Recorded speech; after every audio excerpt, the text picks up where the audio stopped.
Welcome to today's video. Today's video, we are going to be talking about if you are not seeing lymphatic drainage results, despite your efforts of implementing the specific 7 and vibration or rebounding or movement or you name it, dry brushing, manual lymphatic massage, and you're just not seeing the results, I'm here to tell you it's generally because of one of 2 of the other 6 drainage pathways. Now you might be like, wait, what? Yep. Our lymphatic system is part of our drainage pathway, and I spend a ton of time focusing on lymph because I feel like it, 1, doesn't get enough attention, 2, I don't feel like most doctors ever tell people what to do to support their lymph, and 3, it is an integral part in removing toxins and waste products from our body. And if those toxins and waste products are not removed, we end up driving inflammation, which ends up creating and driving chronic stress and disease. So that's why I focus a ton on lymph, but guess what? There's other organs that will play into how well your lymph is able to drain. So we're going to focus on one of these today. Now, you might be chomping at the bit. I'll tell you the other big one at the end. And if that interests you, if you want a video similar to this one, I'll do it on that other organ as well. So when somebody tells me that they're really doing lymphatic drainage and they're not seeing any benefit, we start asking some deeper questions about what else is going on. And majority of the time, it ends up being that they are not having regular bowel movements. Now, they may be having regular bowel movements in the sense that they're having and they're pooping every 3 days, 4 days. They might even be pooping every day, but their poop is not actually a healthy poop. Now, what do I mean by that? Well, our poop is literally the elimination of the accumulation of all the waste products that we're exposed to outside of urine, right? Like urine and poop are the big excretory pathways that we're getting toxins and waste out. And I find that majority of people don't actually know what a healthy bowel movement looks like. And most people don't actually experience it. They think they are, or they talk about it with their doctor and their doctor's like, oh, that's fine. Oh, that's fine. Like, I can't tell you how many times I've had clients who are like, yeah, I poop like every 5 days, every 7 days. My doctor says, yeah, that's fine. That's normal. Dude, that is not normal. That is not okay. And that means that you're literally storing 5 days of food and toxins that you've been exposed to in your body. And at that point, you're not only storing it, you're reabsorbing it. Yeah, you heard me right. Our intestines are super like absorbent. They want to absorb things. They're going to absorb water. They're going to absorb vitamins and minerals. They're going to absorb fat, which P.S. the fat goes into the lymphatic system, not the blood supply, which is why it's so important and they're linked. But our gut and the motility that moves through it needs to be 18 to 24 hours. Meaning if you eat dinner, within 24 hours, you need to be having a bowel movement to eliminate that dinner you ate the day before. And if you're not, if it's not moving through you that fast, there is a transient time issue. So that's what we're going to talk about. And I'm going to show you what to do and why the way that I tell people to do it works so well. I've been doing this, guys, this specific massage for 16 plus years on clients, even before that, because when I was a student, I was doing this in clinic on babies and kids, and parents were just like, my God, is there a switch? They are pooping so much, and it's because now their body is actually getting it out. So I'm going to tell you exactly what to do, but I want you to honestly take a minute and ask yourself, how much and how often am I pooping? Are you pooping every day? Are you pooping within 24 hours of eating the food? Meaning if you eat breakfast, lunch, and dinner, you really should be pooping about 3 times a day. Minimally 1. And it needs to be the amount of feces that would equate to all of the food you ate the day before. Make sense?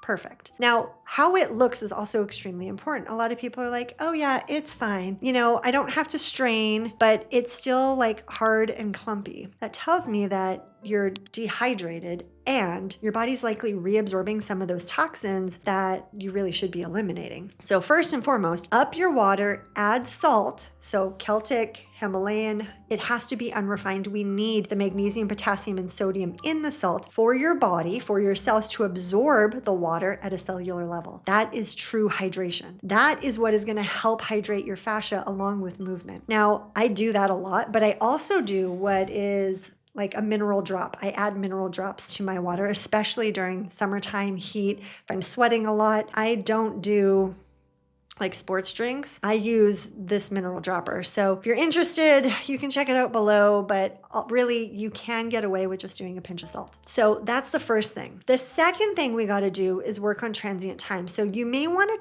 test to see what does your transient time look like. So in another video, which will show you me doing the massage, and I'll explain it in more detail this time, you'll see that I talk about using beets, and people are like, I don't like beets.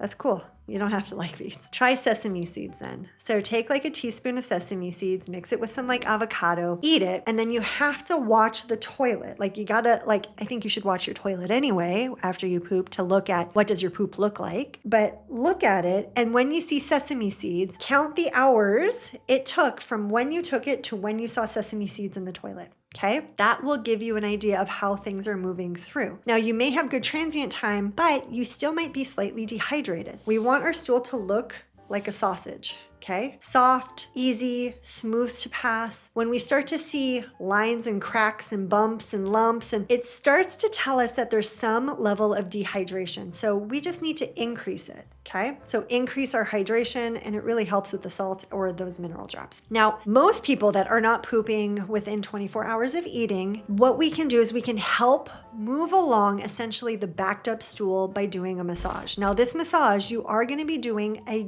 deeper pressure. Now, we always start at our left hip and we work our way towards our right hip, but always moving towards the left. Now, you'll see in this video, I'm starting at my left hip bone and I'm moving down to my pubic bone. Now, what is really important to note is this is not lymphatic drainage. This is specifically for gut. So I am using an oil and I'm using castor oil. I always use castor oil for this because it's a little thicker and some of the properties of the ricinoleic acid really get things moving. So I find majority of time, unless somebody is severely constipated, within 24 hours, at most 48 hours of doing this massage twice within 48 hours, so like every 24 hours doing it, we end up having a really big bowel movement. Kids usually respond faster. So that's why I don't say do this like, 2-3 times a day. Don't do that. So what we do is we start at our left hip, and I like to use my hands, and I put my hands together like this, and I put my other hand on top, and I push down into my abdomen, and I'm pushing down about an inch, maybe 2 inches depending. Now, if you're somebody that has excess tissue, you want to push down until you feel resistance.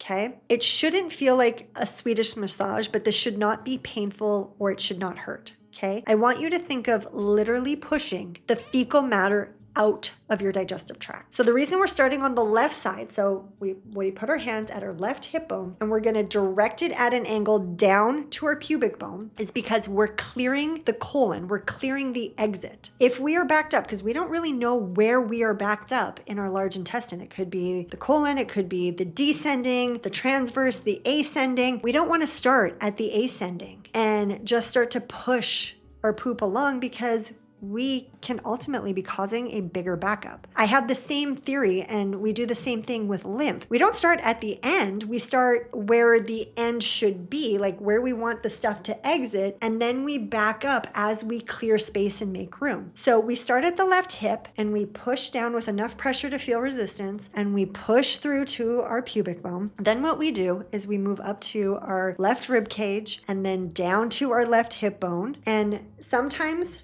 we may use like all of our fingers and pushing down to cover a little bit more surface area. We are pushing though. Like you can see in the video, I'm pushing down and I'm gliding. That's why we need the oil. I normally will go 5 to 10 swipes per area, and then I will continue what I just cleared before. Meaning when I move up to my left rib cage down to my left hip, I will do that 5 times. Then I might do left rib cage to left hip to pubic bone 2 times just to clear it. It's kind of like coming back up and clearing our termini at the end. We just want to make sure we have space. Then I'll move over to my right rib cage and go right rib cage to left rib cage with the same pressure moving across. I'll do that 10 times, and then I'll go right rib cage to left rib cage down to left hip bone, down to pubic bone, and I will do that 2-3 times. Lastly, we go right hip to right rib cage. We do that 10 times where if you're doing it on yourself, you're pulling up now because we're pulling up the ascending colon. And then once I do 10 of those, then I will pull up go across, down, and over to the pubic bone. So we're literally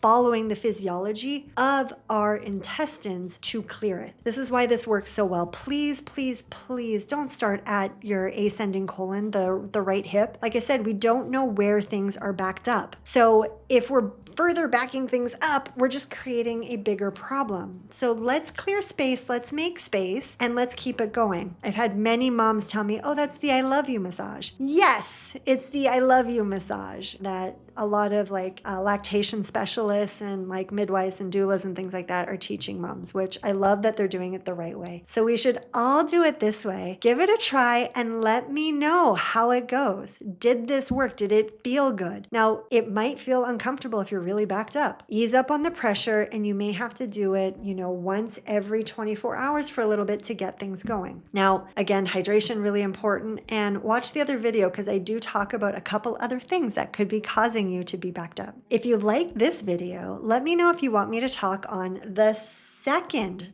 topic or the second organ that can cause lymph to be congested, and that is liver. So when gut isn't working and liver's not working properly, it puts excess strain on our lymph, which could be one of the reasons why you're not seeing the results that you're hoping to see. Thanks for being here. Happy draining.